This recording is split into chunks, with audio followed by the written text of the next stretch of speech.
use 9? This building, when it was converted, was fully reviewed at every step of the way by the Department of Buildings. The Department of Buildings allowed accessory dormitories for this use group 9 trade school. It's on our certificate of occupancy, and it was reviewed and approved by the city. Right, but it's my understanding that there are no dormitories allowed on use rate. So if in fact it has a CO that says dormitory in use 9, that would be, I guess, revocable or Again, this was fully reviewed by the Department of Buildings. So the answer is that there were accessory dorm spaces which were approved as part of the use group 9 trade school. Why did you not originally, when it was first built, ask for use 3? When this building was first built, the focus of the students who were in the school was for the business end of the rabbit. So now, over the last number of years, there's been an additional demand and an additional interest for the spiritual aspect of the rabbit. The spiritual aspect of the rabbit necessitated or really lends itself to the use group 3. Once going through all of this and the focus changed, we're now coming to the city to amend the CBO to allow for the use group 3, which will allow for the additional dormitories. No, that'll allow for a religious school as opposed to a trade school. Correct, the use group 3. Was a use group 9, Correct. which did not allow dormitories. But they had a CBO approval with dormitory, so it's, Well, the city approved it. I'm not quite sure that it was not a typo or oversight. 360 students staying there now, 710 students overall. Now you're building dormitories to cover the 710 students. What's to keep it from now taking in 710 students and having another 700 students that travel in that night? So, the makeup of the building and the programmatic, I guess, day-to-day operations of the building actually are what. You're saying it's not going to increase students, but it'll double the size of the space. So wouldn't it likely end up with double the capacity? The proposed building is not enlarging that study hall. What it's doing is incorporating. So you still have 300 some odd kids coming every day. Okay. What are the services that the students need in the area? Do you bring all the food in to feed them there? Do they go out for food? What other services do you use in the community? Due to dietary restrictions, the restaurants in the neighborhood, well, I'm sure they're delicious. Our students don't frequent those restaurants and don't go to stores. We do have a dairy kitchen and meat kitchen within the building, and all of the food and 3 meals a day are provided on site. So with the reduction of buses, we do think that it will improve traffic along this stretch and along the roads that they do traverse. Any more questions from the board? Yes, Kathy.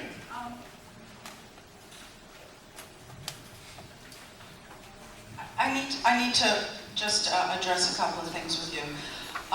In 2006, when we worked on this, those dorms that are dorms today were classrooms, and we were told time and time again, students themselves are a pleasure. They are never a problem to the community, ever.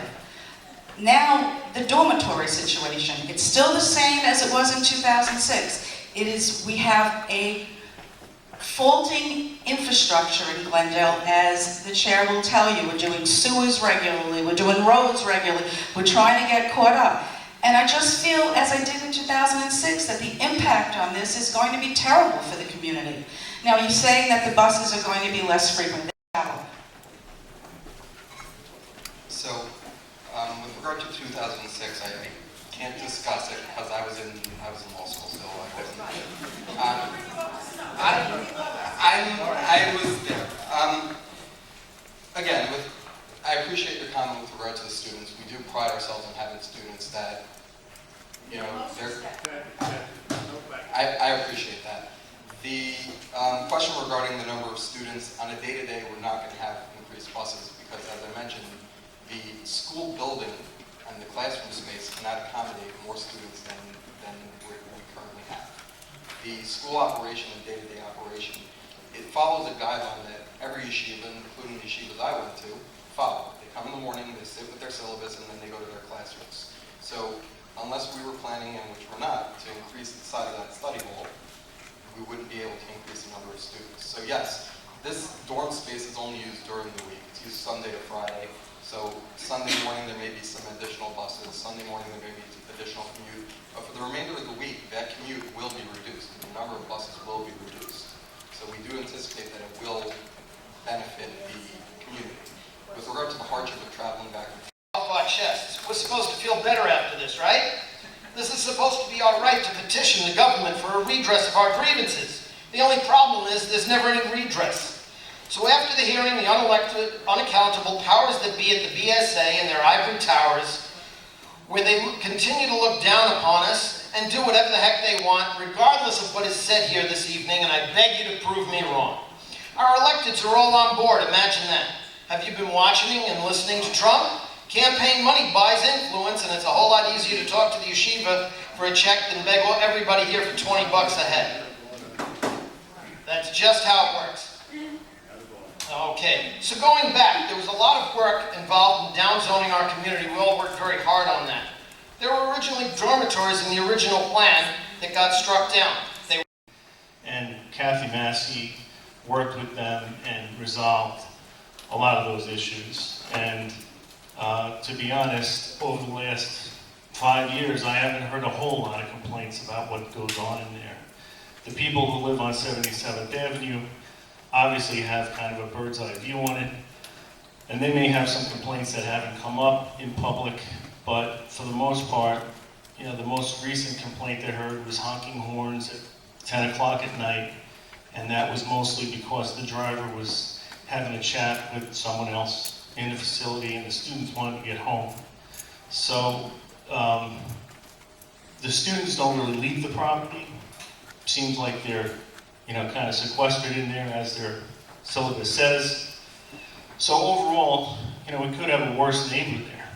However, don't let anybody tell you that there's not a non-conforming use there. I don't believe for a minute that that C of O was approved at the time, and I don't believe for a minute, as Richie said, that the dorms weren't whited out originally, and now we're back, you know, with dorms. So the concerns that others have raised are legitimate. Infrastructure, sewer, water, you know, what's the impact? As an advocate for the community, we have to ask those questions. In January 2008, a final C of O was issued, and it mentions vocational trade school, classroom, library, and accessory offices and dorms.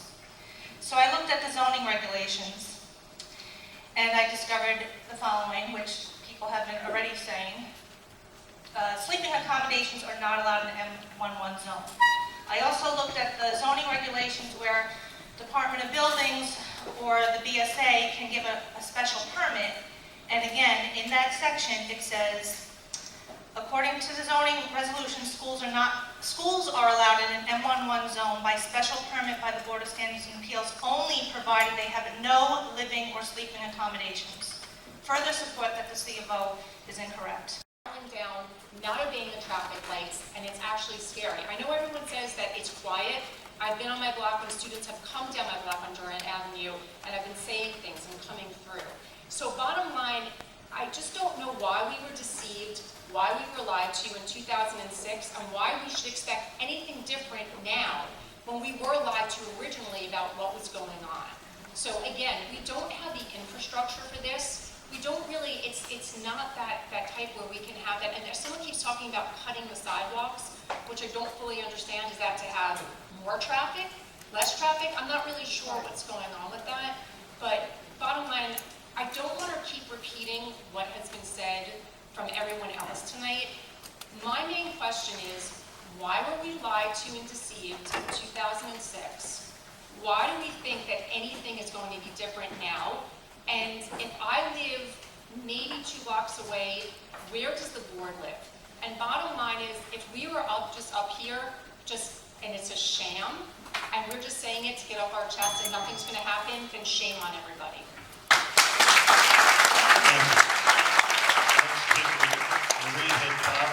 You all heard. We need help. We have problems. Also, if families is given here,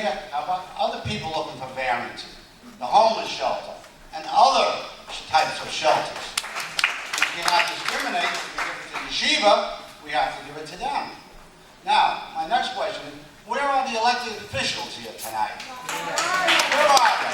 They're the ones that represent us. They're the ones that should be here gathering the facts from the neighbors, the people that pay taxes. We pay taxes. Yeshiva, which is a religious organization, pays no taxes. If you own that property, if you own that piece of land, your tax bill would be approximately $315,000, which the city of New York is not getting, and they are expanding. Also, when they put those trailers there. Good evening. I came late, but I heard a lot in the few minutes I was here. Let me please say one thing to you. The question was, do they have the stamp of approval? No, we don't. We are here to ask you to please consider us, and we ask that you please approve us. You please, a minute. I can't go back to whenever the previous was, but I am involved with the Yeshiva for the past few years. I believe in the past few years, they have proven, the Yeshiva have proven to be good neighbors, participating with the community in various issues. And I myself have been involved in some issues. We're talking about homeless shelter, and I have been involved in trying to help in my own way. We are, at this point, good neighbors. And what I ask you is give us the chance, please, to sit down with a committee of people that you will select and try to work out the issues. That's what we are asking. Give us the opportunity. I believe over the past years, you saw that we deserve it. You were trying to make life even better. It's not increasing the numbers. It's basically reducing the busing, which I heard before, reducing traffic, reducing in and out. So we are trying to be as little disruptive as possible. The second thing, and I'll end. Yes, the question is the Yeshiva is not paying any taxes. Please understand that we are paying taxes and we don't get anything in return either. Because you know how much it costs a child in the school. We are paying what we save in taxes. What was mentioned before, we are paying that 10 times as much because we pay, the whole school system is paid not from government funds. Again, I thank you for the opportunity to speak, and I please beg you, please allow us, give us a chance to sit down with the committee, discuss the issues. Thank you and have a good night. Thank you, Reverend. Now, Walter Sanchez,